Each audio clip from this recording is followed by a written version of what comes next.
Центральной Азии может произойти схватка. Досмотрите это видео до конца, и вы узнаете, какие прогнозы появились в последнее время. Подписывайтесь на наши обновления и точно будете в курсе всего самого актуального.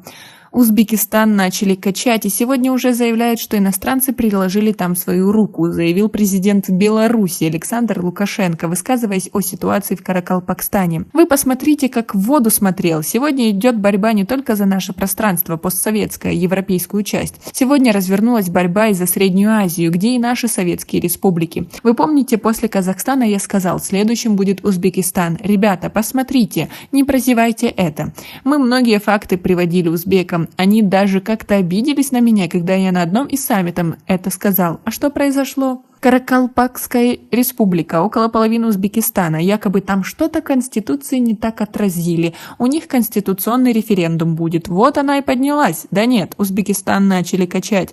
И сегодня уже заявляют, что там иностранцы приложили свою руку, отметил президент Беларуси. Как вы относитесь к такому мнению? Свои ответы напишите нам, пожалуйста, в комментарии. По его словам, деструктивные силы не отстанут и от Казахстана. Там очень сложная ситуация. Лукашенко считает, что в ближайшее время в Центральной Азии может произойти схватка за доминирование двух центров силы – США и Евросоюза с одной стороны и Китая с другой. Центральная Азия оказалась, как и мы, между двух огней. С одной стороны европейцы-американцы, а с другой стороны Китай, который сильно помогает Центральной Азии выжить, выстоять. И вот эта схватка будет в Центральной Азии. Посмотрите в ближайшее время. Симптомы этому уже появились, сказал Лукашенко. Ранее президент Узбекистана Шавкат Мирзиёев обвинил в беспорядках, которые произошли 1 и 2 июля в Нукусе, административном центре Республики Каракалпакстан, враждебные силы. Соответствующее заявление он сделал, выступая 3 июля перед депутатами Жогаркы-Кенеса, парламента Каракалпакстана.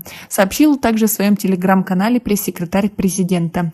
Несмотря на условия, созданные для свободного выражения мнений и воли граждан на основе демократических принципов и правовых норм, некоторые враждебные силы под предлогом недовольства конституционными реформами выбирают путь агрессии и насилия и пытаются дестабилизировать ситуацию в Узбекистане, заявил Мирзиёев. По его словам, пользуясь проверенными технологиями распространения фейковой информации, возможностями социальных сетей, деструктивные силы преследуют четкую цель и привлекают граждан к антиконституционной деятельности.